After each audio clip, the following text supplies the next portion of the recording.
to Chalk Talk. The artificial intelligence revolution has touched all spheres of our life, with education being no different. To talk about this and to find out how best to leverage AI in our classrooms, we have with us today our expert, Betty Chandy. Betty is the Director of Online Learning at Catalyst at the Graduate School of Education at University of Pennsylvania. Her research interests include online teaching and learning, use of innovative technology in the classroom, and teacher development. Betty has worked extensively with schools in the US and in India. Welcome to Chalk Talk, Betty. We're so excited to have you, and we're really looking forward to the conversation. Thank you for having me. Yeah, so I'm going to jump right in. AI is such a buzzword these days. So I was wondering, what does it mean in the context of schools, and how can schools leverage it to their advantage? Great question. Thank you. So AI became such a buzzword more recently after November 2022 when ChatGPT became so widely available. But as you know, progress in AI has been made for several years now, several decades now. Even before ChatGPT, artificial intelligence was being used in education for diagnostics, for example, or generating questions in standardized tests. And there were several different kinds of applications for it. But more recently, with ChatGPT and generative AI using large language models, we see so many more students and teachers using it in classrooms. And I think all schools and school systems are grappling with this issue of where does this fit into education, especially a lot of educators are concerned with this issue of plagiarism. There's a question, you ask ChatGPT, it generates an answer, and then you present that as your own answer. Mm-hmm. And so it's very hard to tell whether some work was done by AI or whether it was done by a student. So one of the biggest changes that I feel we will see in the upcoming few years is a shift from focusing on the product that the students created to focusing on the process of learning. This, I think, would be necessary because there's no way we can tell whether a product is a student's work or not. And by focusing on the process, I mean that teachers will now much more carefully observe what the learning is. How has the student approach the subject? What kind of evidence have they shown either in class conversations or in written work that show some kind of exploration, and how has learning developed? So that process is something that we will see, that it's a big shift we'll see in education. But specifically, if you think about ChatGPT and other generative AI tools, how can it support student learning in myriad ways, right? There's so many different ways. So for example, you can just ask a question. If you don't understand, I don't know, Newton's third law, you can ask a question. It'll give you a response. If you don't understand, you can say, I don't understand. And it'll give you a different response. Like, can you give me an example? It'll give you an example. What's an example from India? Or, you can be very specific. It'll help you. It's like having a private tutor or tuition teacher that'll never get mad, right?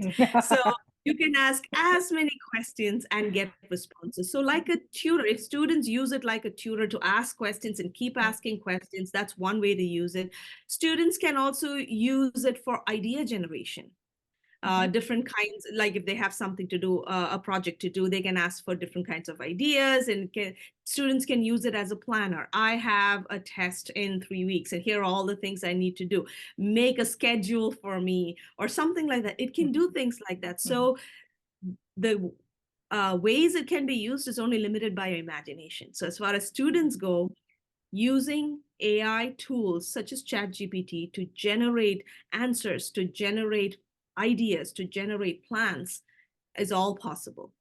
As far as the teachers go, Again, similarly, you can generate lesson plans, all kinds of lesson plans. You can generate differentiated lesson plans. So, for example, if you're teaching photosynthesis to sixth graders and teaching photosynthesis to 12th graders, there's a big difference in how you would approach it. You can ask ChatGPT to generate different lesson plans for you, specifying the student's age and complexity, and it'll be able to do that for you. There may be teachers who are struggling with students who are probably not reading at grade level. So maybe you're teaching sixth grade, maybe you're teaching them I don't know, history of India, the War of Independence, and the textbooks too difficult for, say, a few students to read because they're not reading at grade level. You can input that into tools like ChatGPT and have it generate simplified versions of it that can help the students. So it's Wow. the same lesson that you can have just an easier reading level for some students.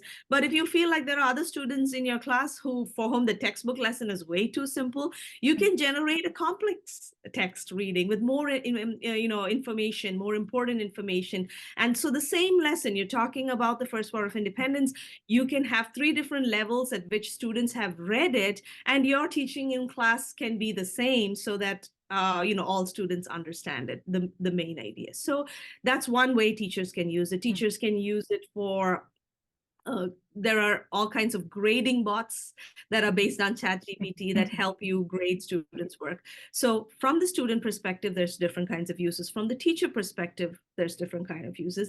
And even administration can use these kind of tools for better communication, better plans for the school, just being more, not all, there are a lot of rules in school that's not written down because nobody's had the time to Yeah. consolidate it. Now it's possible to have protocols for everything and document it and keep it and share it. So the ways in which artificial intelligence can revolutionize education is just limited by the imagination. Oh, so that sounds actually pretty interesting and, in fact, very innovative. But which then actually brings me to my second question. So, well, it seems like there's this sort of a magical land out there for you to conquer. But I was wondering, I mean, does AI also, I mean, it could be a double-edged sword, right? I mean, are there things you need to be careful and mindful of while getting it into your classes? Absolutely. So just like all technologies, AI also comes with its fair share of problems. One of the biggest problems is hallucination, as some experts have called it. AI can come up with stuff that just didn't exist. Like, for example, it is possible that you're trying to generate a lesson around the First War of Independence, and it just makes up characters that didn't exist. So you need to have a very good idea. You need to have a good expertise in your content to make sure that the stuff that's generated is legit, like it's good. And Wow. if there is any kind of hallucinations, as we call them, you want to be sure to take all of that out. A bigger problem is that at the end of the day, all of these technologies are powered by algorithms and systems, and algorithms are not neutral. The biases in the data sets that's created to train the models will be reflected in the responses, right? More recently, I don't want to mention company names, but a big company came out with this big product, which is a generative AI image generator just 2 weeks ago, and got into trouble because there's historically this company's AI image generators or just image generators in general, like finding images from the internet, has been skewed to not represent women and people of color. So if you try to ask something like, show me a picture of a doctor, you were most likely to get white male cis pictures. And if you said, show me a picture of a nurse, you were more likely to get women, and underrepresented minorities or people of color probably would be even fewer, right? So they had a problem with that, and they tried to correct for it, and they overcorrected it in this. And what happened a few weeks ago is they released their new thing, AI tool, and when you asked for a picture of a Viking, it was providing images of African American women as Vikings, right?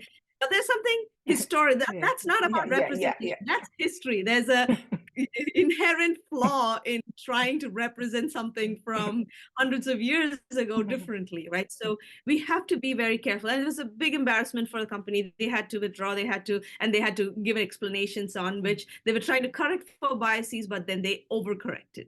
So things like this can happen. We need to be careful about how we are using it. We need to be mindful about what it's, do not take it to be gospel truth in any way. Just because it's artificial intelligence, it doesn't mean it's intelligent, And so it's fraught with potholes, this road. And so being very mindful that these exist. So this is in terms of just products, things that Mhm. the artificial intelligence is producing. But even in terms of what kind of data is being collected, who's collecting this kind of data, as students are asking questions or as students are sharing, all of this is going in somewhere. That's data that's probably identifiable, probably not, but being very mindful of privacy, ethics, biases is really important for all teachers and all students. So this calls for a specific artificial intelligence literacy, being very mindful of what are the problems and knowing that this is not this is not a magic bullet. This is not a silver bullet that's solving all our problems. We need to be at all times very critical and conscious of how we're using it, what we're using it for, what is it telling, and make sure that we don't do harm by the use of the tool. So you spoke of artificial intelligence literacy. So do you think that it's an area that we need to look into so far as teachers go? I mean, is it something that should be provided to them? Absolutely, absolutely. I mean, if we don't call it out Mhm. as teachers start exploring, then they may or may not develop the sensitivity to it. But if you call it out and if you make it as something they need to be mindful of, then teachers are also equipped with that lens to look at everything with a questioning mind. And so, absolutely, training teachers on AI literacy and training students on AI literacy from the start is essential. Absolutely. Mhm. There was another concern that came up in my mind. Do you think access to AI would in any way, increase inequity in learning amongst, communities of different socioeconomic classes? Would that be possible because not everyone would have the same access to it? Yes, that is something that I am concerned about. Uh, a lot of artificial intelligence tools, for example, like ChatGPT, is available to all students. Mhm. So I think the difference here is not so much in access. The digital divide Mhm. is not so much in access, but in digital use divide on how students use it. I feel like students who are in classrooms with better prepared teachers and more conscious administration are taught from the beginning to use AI to their advantage. And students who may not have the same kind of scaffolding, they may use AI to their disadvantage. For Mhm. example, teachers who understand that students are going to use ChatGPT anyway can support students to use ChatGPT as a tool to think with, but still focus on the need to develop your own intellectual curiosity and your own thinking capacity, and why your learning is more important than the answer. That kind of a focus versus a different school where that's not the focus. Students use ChatGPT to cheat with, Mhm. essentially. I was talking to a government school teacher that I'm friends with, and she was talking about how now all the students get good grades because their projects are done by ChatGPT, and she was very happy that students are feeling proud because for the first time in their life they're able to get good grades. But I had to point out to her, do you realize that the learning has not Mhm. changed, Mhm. only the grade? And so that is not helping. That is in fact hurting, because here Yeah. there are students thinking very confident in themselves, but low in their ability because their work was done by ChatGPT. And if the teachers themselves are feeling happy that the students are feeling happy, then you're missing the point completely. So there is a digital use divide rather than a digital access divide, because a lot more schools these days have computers, especially post COVID. There's a lot more access to the internet and to hardware and to systems.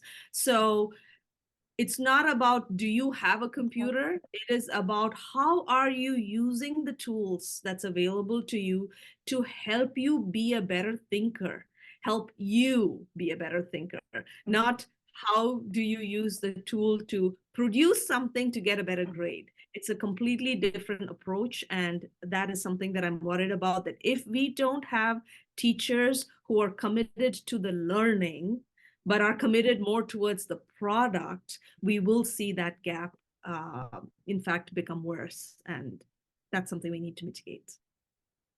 All right, one last question. Now, how early is too early to start with AI? I mean, when should it be introduced in the classroom? I don't think, personally, I don't think there is too early, just because whenever a student is ready to start using any kind of tool, for example, if you are even able to use the computer to write a simple sentence like, myself, my name is Betty, I am 5 years old. AI is what will help you do some spell check corrections at that time, right? So it's not always about using the tool actively.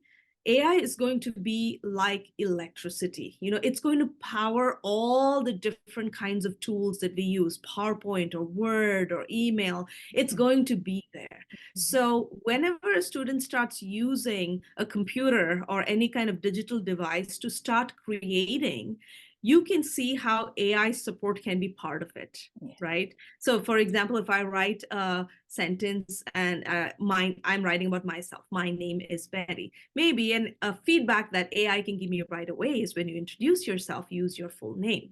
Say, my name is Betty Chandy, right? So that you can start that, a tool like that, helping a student think about, okay, when I introduce myself, I have to use my full name the first time.